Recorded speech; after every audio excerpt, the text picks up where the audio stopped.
जय श्री कृष्णा। राधे राधे। आज हम सुनेंगे वैशाख मास कथा के 27वें अध्याय की कथा। बोलिए कृष्ण भगवान की जय हो, विष्णु भगवान की जय हो। राजा इंद्रद्युम्न ने ब्राह्मण विद्यापति से पूछा, हे ब्राह्मण, जन्म से लेकर कुछ काल पहले तक तो आप पुरुषोत्तम क्षेत्र में कभी नहीं गए थे, फिर आपने वहां के दिव्य वृतांत को कैसे जान लिया? तब ब्राह्मण विद्यापति ने कहा, हे राजन, मैं संध्या के समय पुरुषोत्तम तीर्थ में भगवान नीलाचल निवासी भगवान विष्णु के समीप पहुंचा। उस समय वहां दिव्य सुगंध युक्त वायु चल रही थी। आकाश मार्ग में देवताओं का सम्मिलित शब्द सुनाई पड़ता था। वहां विश्वावसु नाम का शबर मेरा मित्र है।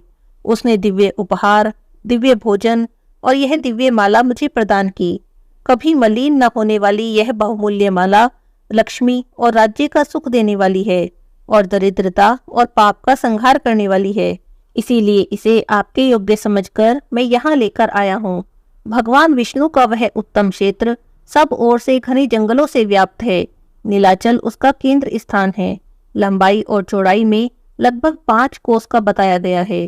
तीर्थराज समुद्र के तट पर उसकी स्थिति है और वह सब ओर से स्वर्णमयी बालू के द्वारा आवृत है। पर्वत की शिखर पर एक बहुत ऊंचा वट वृक्ष है जो प्रलय काल में भी स्थिर रहता है। उसकी लंबाई लगभग 1 कोस की है। वह फूल और फल से रहित और पल्लवों से सुशोभित है। सूर्य के हटने पर भी उसकी छाया में कोई परिवर्तन नहीं होता। उसके पश्चिम रोहिन नाम से प्रसिद्ध कुंड है जहाँ जल का उद्गम है। उसमें उतरने के लिए नील पत्थरों की सीढ़ी उसकी शोभा बढ़ाती है। कुंड के बाहर चारों दिशाओं में स्फटिक मणि की 4 वेदियां हैं। पाप राशि का संहार करने वाले पवित्र जल से भरा हुआ वह कुंड बड़ा ही मनोरम है। कुंड की पूर्व दिशा में जो वेदी है उसके मध्य भाग में शंख चक्र गदाधारी इंद्र नीलमणि में भगवान विष्णु विराजमान है। वह स्थान वट वृक्ष की छाया पड़ने से सदा शीतल बना रहता है। भगवान का वह विग्रह 81 अंगुल ऊंचा है और स्वर्ण में कमल के ऊपर स्थित है। उस श्री विग्रह के मुखचंद्र से तीनों प्रकार के तापों का निवारण होता है। भगवान के दोनों नासिका पुट तिल के फूल के समान शोभा धारण करते हैं। प्रस्तरमयी मूर्ति होने पर भी भगवान के अधर पर मुस्कान की छटा है। हंसी से खिले हुए युगल कपोलों के द्वारा ठोड़ी बहुत सुंदर दिखाई देती है।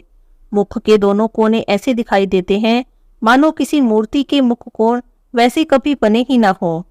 हास्य युक्त अधर, कपोल, ठोड़ी और मुख के सुंदर कोने आदि को धारण करने वाले भगवान माधव विश्वकर्मा आदि शिल्पियों के लिए भी आदर्श बने हुए हैं। मकराकार कुंडलों से सुशोभित दोनों कानों के द्वारा भगवान का मुखचंद्र गुरु और शुक्र के मध्य भाग में स्थित पूर्ण चंद्र का उपहास कर रहा है। गले के सुंदर आभूषण से शोभाजनक कंठ प्रदेश के द्वारा भगवान अपना दर्शन करने वाले पुरुष के चित्त में दक्षिणाव्रत शंख से मुक्तामणि के प्रकट होने की आशंका उत्पन्न करते हैं। उनके कंधे मोटे और चौड़े हैं। घुटनों तक लंबी 4 भुजाएं हैं। वक्ष स्थल पर स्वच्छ और निर्मल हार शोभा पा रहा है। दिव्य कौस्तुभ मणि में पड़े हुए प्रतिबिंब के रूप में मानो वे 14 भुवनों को धारण करते हैं। गहरे नाभि रूप सरोवर में प्रविष्ट हुई सूक्ष्म रोमावलियों के कारण भगवान का श्री विग्रह बड़ा ही मनोहर प्रतीत होता है। वे हार, कंकन, भुजबंद और मुकुट आदि से विभूषित हैं। भगवान अपने चारों हाथों में क्रमशः चक्र, पदम, गदा और शंख रूप में परिणित ज्ञान, अहंकार, ऐश्वर्य तथा शब्द ब्रह्म यानी वेद राशि को धारण करते हैं। भगवान जगन्नाथ संपूर्ण दिशाओं को प्रकाशित करते हुए नीलाचल के शिखर पर विराजमान हैं, जिनका दर्शन करके भक्ति पूर्वक प्रणाम करने से मनुष्य देह बंधन से मुक्त हो जाता है। भगवान के वाम पार्श्व में भगवती लक्ष्मी वीणा बजा रही है। उनकी दृष्टि भगवान के मुख की ओर है।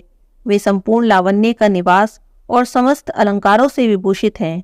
जगत के पिता और माता भगवान विष्णु और भगवती लक्ष्मी दोनों उस पर्वत पर निवास करते हैं। मैंने उन दोनों का दर्शन किया है। वे दोनों मौन भाव से बैठे हैं और अपनी मुस्कुराती हुई दृष्टि से दर्शन करने वाले प्राणी पर कृपा की वर्षा करते हैं। दीनों पर दया करने के कारण मैंने उन्हें चैतन्य रूप माना है। उनके पीछे अपनी फनों का छत्र लगाए भगवान शेषनाग खड़े हैं और आगे सुदर्शन चक्र को दिव्य शरीर धारण करके खड़े हुए देखा जा सकता है। सुदर्शन के पीछे गरुड़ जी हाथ जोड़कर खड़े हैं। इस प्रकार अद्भुत रूप धारण करने वाले साक्षात लक्ष्मीपति भगवान विष्णु का दर्शन करके मेरा मन बार बार उन्हीं की ओर दौड़ रहा है, मानो कोई इसे रस्सियों में बांधकर अपनी ओर खींच रहा हो। तीर्थ स्थान, तप, दान, देव यज्ञ और व्रतों के द्वारा भी कोई वैसे दिव्य रूप में भगवान का दर्शन नहीं कर सकता।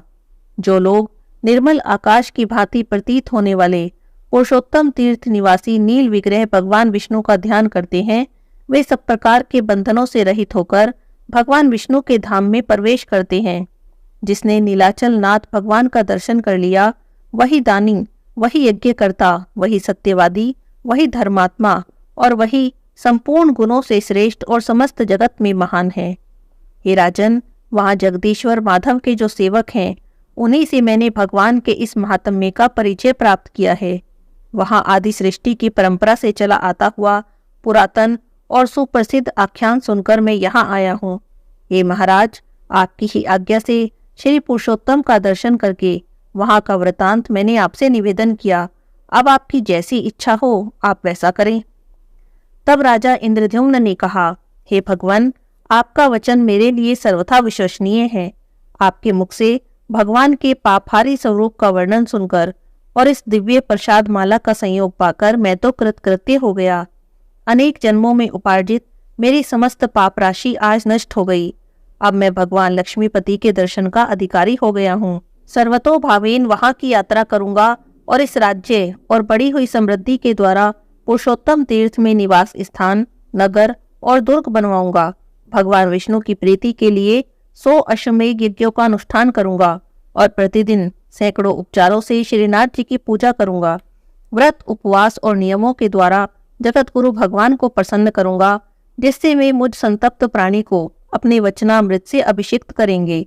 भगवान नारायण दीनों पर अनुग्रह करने वाले हैं। इस प्रकार राजा इंद्रद्युम्न श्रद्धा और भक्ति से भगवान जगदीश्वर की स्तुति कर रहे थे। इतने में ही संपूर्ण भुवनों को देखने की उत्सुकता रखने वाले देव ऋषि नारद जी वहां पर आ गए। विष्णु भक्तों में श्रेष्ठ ब्रह्मपुत्र नारद जी को आते देखकर राजा ने उठकर उन्हें पाद्य, अर्घ्य और आचमनीय निवेदन करके उन्हें उत्तम आसन पर बैठाया और प्रणाम पूर्वक हाथ जोड़कर कहा, आज मेरे संपूर्ण यज्ञ, दान, स्वाध्याय और तप सफल हो गए, क्योंकि मेरे घर पर ब्रह्मा जी के द्वितीय स्वरूप ब्रह्म ऋषि नारद जी कृपा पूर्वक पधारे हैं। हे मुने, आपने यहाँ तक आने की कृपा की। इतने से ही यथापि मैं कृतार्थ हो गया हूँ। तथापि आपकी प्रसन्नता के लिए आपकी क्या सेवा करूं? आपकी किस आज्ञा का पालन करूं? कौन सा प्रयोजन लेकर आपने मेरे इस घर को पवित्र किया है? भक्ति और विनय से सनी हुई राजा की ये बातें सुनकर नारद जी ने मुस्कुराते हुए कहा, हे राजन, तुम्हारे निर्मल गुणों से ब्रह्मा आदि संपूर्ण देवता, सिद्ध और मुनि अत्यंत प्रसन्न हैं। तुमने बहुत अच्छा निश्चय किया है। हजारों जन्मों के अभ्यास से नीलाचल गुहा निवासी भगवान माधव में भक्ति होती है। परम बुद्धिमान ब्रह्मा जी ने उन्हीं भगवान जगदीश्वर की आराधना करके इस सृष्टि का निर्माण किया और पितामह की पदवी को प्राप्त किया। तुम भी उन्हीं के वंश में उत्पन्न हुए हो, अतः भगवान के प्रति तुम्हारी ऐसी भक्ति होना उचित ही है। पग पग पर दुख और संकटों से व्याप्त इस संसार रूपी वन में भटकते हुए मनुष्यों के लिए एकमात्र भगवान विष्णु की भक्ति ही सुख देने वाली है। यह संसार एक समुद्र है जहाँ कोई भी सहारा देने वाला नहीं। सुख दुख आदि द्वंद्वों की प्रचंड आंधी से इसमें सदा ही तूफान आता रहता है। इस कारण यह अत्यंत दुस्तर है। वह भवसागर में डूबे हुए मनुष्यों के लिए भगवान विष्णु की भक्ति ही नौका मानी गई है। एकमात्र माता भगवती विष्णु भक्ति का ही आश्रय लेकर संतुष्ट रहने वाले साधु पुरुष कभी शोक नहीं करते। हे राजन, देहधारियों को जो बड़ी भारी पाप राशि है, वह विष्णु भक्ति रूपी महान दावानल में पतंगों की भांति जल जाती है। पर याग, गंगा आदि तीर्थ, तपस्या, श्रेष्ठ अश्वमेध यज्ञ, महान दान, व्रत, उपवास और नियम, इन सब का हजारों बार सेवन किया जाए तो इनके पुण्य समूह को कोटि कोटि गुना करके एकत्र किया जाए, फिर भी वह विष्णु भक्ति के 1000वें अंश के बराबर भी नहीं बताया गया है। नारद जी के बताए हुए विष्णु भक्ति महात्म्य को सुनकर राजा इंद्रद्युम्न के मन में विष्णु भक्ति का स्वरूप जानने की इच्छा हुई। इसीलिए उन्होंने नारद जी से पूछा, हे भगवान, भक्ति का स्वरूप क्या है? उसके लक्षणों का वर्णन कर दीजिए। तब नारद जी बोले, हे राजन, सावधान होकर सुनो। मैं भगवान विष्णु की सनातन भक्ति का सामान्य और विशेष रूप से वर्णन करता हूँ। गुणों के भेद से भक्ति 3 प्रकार की है, सात्विक, राजसिक और तामसिक। इसके अतिरिक्त एक चौथी भक्ति भी है जो निर्गुणा मानी गई है। हे राजन, जो लोग काम और क्रोध के वशीभूत हैं और प्रत्यक्ष के सिवा किसी और की ओर दृष्टि नहीं रखते, वे अपने को लाभ और दूसरे को हानि पहुंचाने के लिए जो भजन करते हैं, वह उनकी भक्ति तामसी कही गई है। अधिक यश की प्राप्ति के लिए अथवा दूसरे की संप्रदा से प्रसंगवश परलोक के लिए जो भक्ति होती है, वह राजसी मानी गई है। पारलौकिक लाभ को स्थायी समझकर और इहलोक के समस्त पदार्थों को नश्वर देखकर अपने वर्ण और आश्रम के धर्मों का परित्याग न करते हुए आत्मज्ञान के लिए जो भक्ति की जाती है, वही सात्विक भक्ति है। यह जगत जगन्नाथ जी का ही स्वरूप है, इससे भिन्न इसका दूसरा कोई कारण नहीं। मैं भगवान से भिन्न नहीं हूँ और वे भी मुझसे पृथक नहीं हैं। ऐसा समझकर भेद उत्पन्न करने वाली बाह्य उपाधियों का त्याग करना और अधिक प्रेम से भगवत स्वरूप का चिंतन करते रहना, यह निर्गुणा नाम की भक्ति है, जो मुक्ति का साक्षात साधन है। यह भक्ति अत्यंत दुर्लभ है। अब मैं भगवान विष्णु के भक्तों के लक्षण बताता हूँ, जिनका चित्त अति शांत है, जो सबके प्रति कोमल भाव रखते हैं, जिन्होंने स्वेच्छा से अपनी इंद्रियों पर विजय प्राप्त कर ली है, जो मन, वाणी और क्रिया के द्वारा कभी दूसरे से द्रोह करने की इच्छा नहीं रखते, जिनका चित्त दया से भरा है, जो चोरी और हिंसा से सदा ही मुख मोड़े रहते हैं, सद्गुणों के संग्रह और दूसरे के कार्य साधन में जो प्रसन्नता पूर्वक संलग्न रहते हैं, सदाचार से जिनका जीवन सदा ही उज्जवल बना रहता है, जो दूसरे के उत्सव को अपना उत्सव मानते हैं, सब प्राणियों के भीतर भगवान वासुदेव को देखकर कभी किसी से भी ईर्ष्या भाव नहीं रखते, दीनों पर दया करना जिनका स्वभाव बन गया है और जो सदा परहित की इच्छा रखते हैं। अविवेकी मनुष्यों का विषयों में जैसा प्रेम होता है, उससे 100 गुना अधिक प्रीति का विस्तार वे भगवान श्री हरि के प्रति करते हैं। नित्य कर्तव्य बुद्धि से विष्णु रूप शंकर आदि देवताओं का भक्ति पूर्वक पूजन और ध्यान करते हैं। पितरों में भगवान विष्णु की ही बुद्धि रखते हैं। भगवान विष्णु से भिन्न दूसरी किसी वस्तु को नहीं देखते। भगवान जगत से भिन्न होकर भी भिन्न नहीं। हे भगवान जगन्नाथ, मैं आपका दास हूँ, आपके स्वरूप में मैं ही हूँ, आपसे पृथक कदापि नहीं हूँ। जो दूसरे की गुण राशि से प्रसन्न होते हैं, पराये मर्म को ढकने का प्रयत्न करते हैं, परिणाम में सबको सुख देते हैं, भगवान में सदा मन को लगाए रहते हैं और प्रिय वचन बोलते हैं, वे ही वैष्णव के नाम से प्रसिद्ध हैं। जो भगवान के पापहारी शुभ नाम संबंधी मधुर पद का जप करते हैं और जय जय की घोषणा के साथ भगवान नामों का कीर्तन करते हैं, वे महात्मा वैष्णव रूप में प्रसिद्ध हैं। जिनका चित्त श्री हरि के चरणों में सदा लगा रहता है, जो प्रेमाधिक्य के कारण जड़ बुद्धि सदृश्य बने रहते हैं, सुख और दुख जिनके लिए दोनों समान हैं, जो भगवान की पूजा में चतुर हैं और अपने मन और विनय युक्त वाणी को भगवान की सेवा में समर्पित कर चुके हैं, वे ही वैष्णव के नाम से प्रसिद्ध हैं। मद और अहंकार गल जाने के कारण जिनका अंतःकरण शुद्ध हो गया है, अमरों के विश्वसनीय बंधु भगवान नरसिंह का यजन करके जो शोक रहित हो गए हैं, ऐसे वैष्णव निश्चय ही उच्च पद को प्राप्त होते हैं।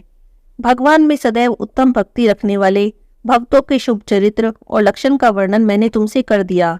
यह मनुष्यों के कानों में पड़ते ही उनके चिर संचित मल का नाश करता है।